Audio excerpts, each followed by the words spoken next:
En saison pluvieuse, le coryza infectieux refait toujours surface dans plusieurs élevages. Cette maladie respiratoire touche surtout les poulets et les pondeuses, profitant de l'humidité pour se propager. Quels gestes adopter pour protéger les volailles?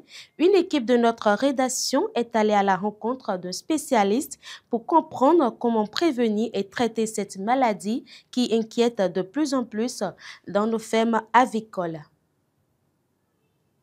Le coryza infectieux est une maladie respiratoire qui touche particulièrement les volailles, surtout les poulets et les pondeuses.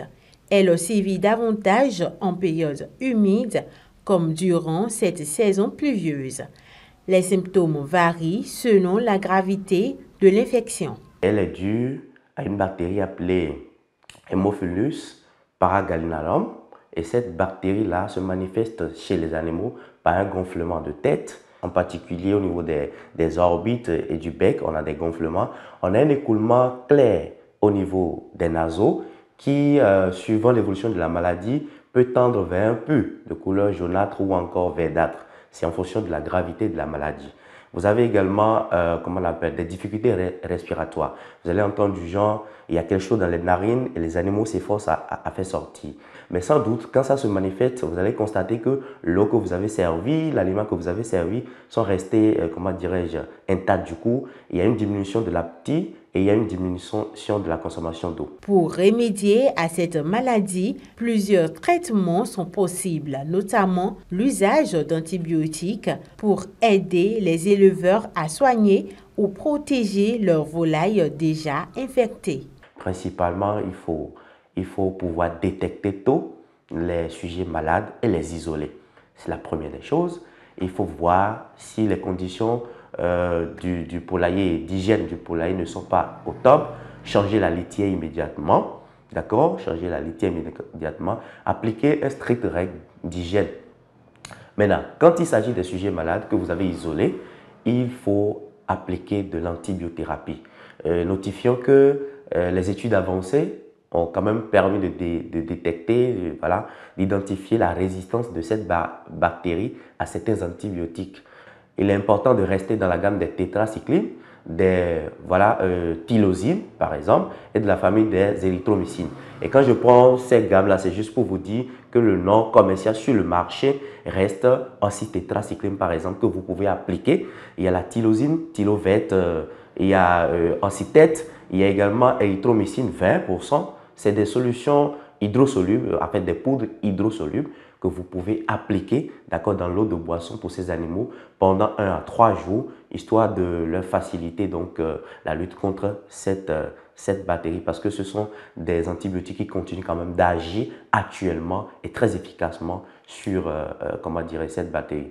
N'oubliez pas d'associer également ces antibiotiques à de la vitamine pour réconforter l'organisme de l'aliment, parce que le système immunitaire est donc affaibli. En saison humide, propice à la prolifération des bactéries, les éleveurs doivent privilégier la prévention en maintenant une bonne hygiène, construisant des brise-vents, nettoyant régulièrement les locaux et en limitant les mouvements de cheptel.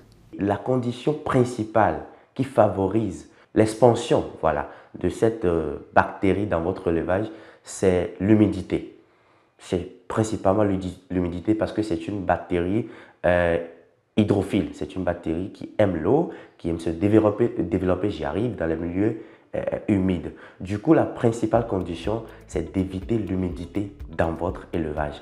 En période pluvieuse, en saison pluvieuse, vous avez qu'à protéger votre poulailler. Construire des auvents, d'accord, et des toitures bien descentes qui puissent empêcher, le vent de faire entrer l'eau dans votre poulailler. Je suppose que vous avez un poulailler qui n'est pas assez haut. Le muret doit être généralement d'une hauteur de 40 cm. D'accord? Après que vous ayez le sol aplati et tout, il faut construire un muret en briques d'au moins 40 cm avant de poser du grillage dessus.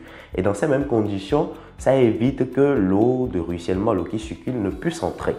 Et le côté grillagé pourrait être couvert soit par de bâches en saison pluvieuse pour éviter que le vent ne fasse entrer de l'eau.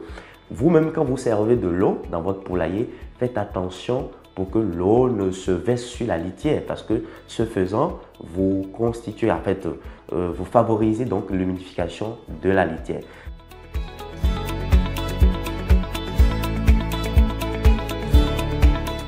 Il faut également souligner le fait que quand vous achetez de nouveaux sujets d'un élevage, il faut quand même les isoler pendant un temps record pour être sûr que ces animaux-là ne souffrent de rien avant de les introduire dans le cheptel. Pourquoi? Parce que généralement pas de la mise en quarantaine pour une observation. Vous ne savez pas les réalités de l'autre élevage. Vous les prenez, ils sont peut-être des animaux en début de la maladie, ils ne manifestent pas encore les signes cliniques. Vous les introduisez en un temps record, voilà, votre poulailler est donc affecté. Du coup, il est très important quand vous accueillez de nouveaux sujets de les mettre en quarantaine, de les suivre pendant au moins 2 semaines avant de les introduire. Ces précautions, vous-même en tant que personne, quand vous allez d'un autre élevage à un autre, vous revenez, désinfectez-vous. Il faut responsabiliser de personnel pour chaque poulailler. La lutte contre le coryza infectieux repose avant tout sur la prévention. Une hygiène rigoureuse et une vigilance continue demeurent les meilleurs boucliers pour préserver la santé des volailles pendant la saison pluvieuse.